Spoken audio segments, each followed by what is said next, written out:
मैं डॉक्टर हरिश्चंद्र, सहचार्य हिंदी राजकीय महाविद्यालय सांगनेर। प्रिय विद्यार्थियों, आपको रीतिकाल की प्रवृत्तियाँ बताई जा रही थी। अब पहले बताई सामंती अभिरुचि, आचार्यत्व और श्रृंगार प्रवृत्तियाँ, ये तीन बता दी थी। चौथी जो है नारी सौंदर्य चित्रण। श्रृंगारकालीन काव्य में नारी के रूप का चित्रण बहुत महत्व दिया गया है। इस काल में नारी का जो चित्रण है, नारी का जो रूप है, नारी की जो श्रृंगारिकता है, उसके लिए बहुत ही महत्व इस श्रृंगारकालीन रीतिकाल में किया गया है। डॉक्टर हजारी प्रसाद द्विवेदी बताते हैं, लिखते हैं कि श्रृंगारकाली काव्य जो है में नारी कोई व्यक्ति या समाज में संगठन की इकाई नहीं है। वो कहता कोई व्यक्ति या समाज में संगठन की इकाई नहीं है, बल्कि यह सब प्रकार की मर्यादाओं के बंधन से यथासंभव मुक्त विलास का एक उपकरण मात्र है। कौन कहते हैं? हजारी प्रसाद द्विवेदी कहते हैं कि नारी कोई व्यक्ति या समाज का संगठन की इकाई नहीं है। ये तो केवल क्या है, मर्यादाओं के बंधन से यथासंभव मुक्त विलास का एक उपकरण जो है, साधन जो है मात्र बताया गया है।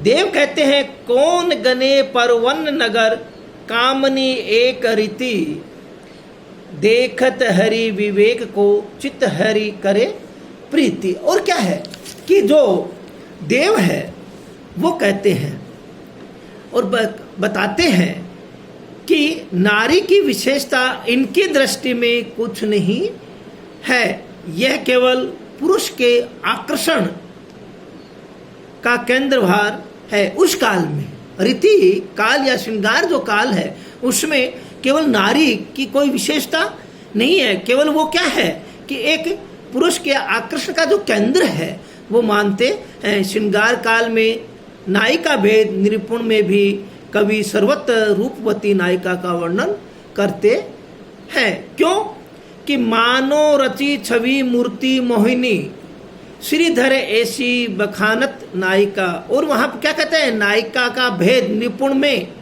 भी सर्वत्र रूपवती जो नायिका है उसका क्या करते हैं, वर्णन करते हैं। श्रृंगार काल में रूपवती नारी जो है वो किसका, विलास का साधन है और जीवन का एक विश्राम स्थल जो है, आराम जो करने का जो स्थान है वो बताते है कि व्यक्ति क्या है कि दौड़ धूप करके आता है और वो केवल क्या है कि उस नारी जो है मधुर आंचल जो है उसमें क्या करता है, छाया में बैठ के विश्राम करता है, अपने दुखों को एवं प्रभावों को भूल जाता है। ये उस समय का जो रीतिकाल श्रृंगार जो काल है उसमें नारी की जो स्थिति है, जो नारी का उस समय का जो है उसका क्या करते हैं, वर्णन करते हैं। और क्या कहते हैं कि श्रृंगार काल में जो कवि है नारी को क्या है, सामाजिक रूप में ग्रह लक्ष्मी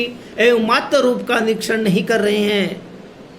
वह तो क्या है, प्रज्ञा जो नायिका है उसका ही क्या करते हैं, वर्णन करते हैं, उसी का क्या करते हैं, अधिक अनुराग प्रदर्शित करते रहते हैं। और क्या है कि उसको केवल किसका, विलास का साधन नारी रूप के सौंदर्य जो है उसको मानते हैं, उसी को क्या करते हैं, आसक्त करते हैं। और आचार्य हजारी प्रसाद द्विवेदी जो हैं उनकी रुग्ण जो भावना है वो कहते हैं चमक तमक हासी ससक लपक जपक लपटानी, ए जई रति सो रति मुक्ति और मुक्ति अति हानि। और युग की जो नैतिकता है को अनुमत होने के कारण श्रृंगार काल की जो काम प्रवृत्ति है, जो अभिव्यक्ति है के लिए पूर्ण क्या है, स्वच्छंद है, किसी प्रकार का क्या है, रुकावट नहीं है, एकदम क्या है, स्वच्छंद है। आध्यात्मिकता के आवरण को में ही श्रृंगारिक कवि जो है, श्रृंगारिक जो कविता है नहीं होती है, वरन क्या है, स्वतंत्र रूप में भी होती है। कवि लोग जो हैं वो क्या करते हैं, राजाओं की कुत्सित प्रवृत्ति को संतुष्ट करने के लिए उस समय का चित्रण जो है वो इस प्रकार का करते हैं कि राजा क्या हो, खुश हो, और राजा खुश हो के जो आश्रित जिसके रहते हैं वो उनको क्या किया जाए, प्रोत्साहन रूप में दी जाए। इस प्रकार का क्या है कि वो क्या करते हैं, चित्रण करते हैं। परंतु इस निर्बाध जो वासना तुष्टि है का एक क्या होता है, दुष्परिणाम हुआ है। क्योंकि जब व्यक्ति ऐसी वासनाओं की दृष्टि से काव्य लिखेगा, साहित्य रचेगा, कविता लिखेगा और राजा महाराजाओं कि केवल आश्रयदाताओं को खुश करने के लिए उस प्रकार का साहित्य रचेगा, तो क्या होगा, उसका बहुत ही दुष्प्रभाव परिणाम होगा। काम जीवन के अंतरंग साधन के तत्व रहकर बहिरंग साध्य बन गया। इसीलिए काल का रीतिबद्ध कविता में, श्रृंगारिकता में प्रेम की एक निष्ठा न होकर, उसमें क्या है, प्रेम की एक निष्ठा नहीं है, उसमें क्या है, जो वासना है कि जो झलक है वो क्या होती है, उसमें दिखाई देती है। दिखाई देने के क्या है कि एक जो निष्ठा है, श्रृंगारिकता की एक निष्ठा नहीं दिखाई देती है, उसमें केवल क्या है, वासना जो है वही चीज दिखाई देती है। उसमें सूक्ष्म आंतरिक की अपेक्षा स्थूल शारीरिक का प्राधान्य है। और प्रधान प्रेम की जो भावना है वो हृदय की प्रवृत्ति है, जो क्या है, एकोन्मुखी है। एकोन्मुखी होने के कारण किंतु उसमें विलासिता, रसिकता का क्या होता है, उपभोग की भावना होती है। उपभोग की भावना होने के कारण क्या है, सभी चीज जो है वो क्या हो जाती है, गौण हो जाती है। गौण होने के कारण क्या है कि उसमें केवल क्या है, इसी कारण प्रेम में तीव्रता होती है, रसिकता में केवल तरलता। रीतिबद्ध प्रतिनिधि कवि बिहारी, देव, मती राम जो हैं वो रसिक ही थे, प्रेमा नहीं थे, प्रेमी नहीं थे। वो सब क्या थे, रसिक थे। रसिक होने कारण क्या है, वो प्रेमी नहीं थे। उन्होंने क्या है, बिहारी जो स्थूल है, सौंदर्य जो है उसका क्या क्या है, अभिव्यक्त की है, उसी को क्या है, सबके सामने रखा है। उनका काव्य मन को क्या है, सूक्ष्म सौंदर्य जो है कि और क्या है, आत्मा को क्या करता है, सात्विक करता है।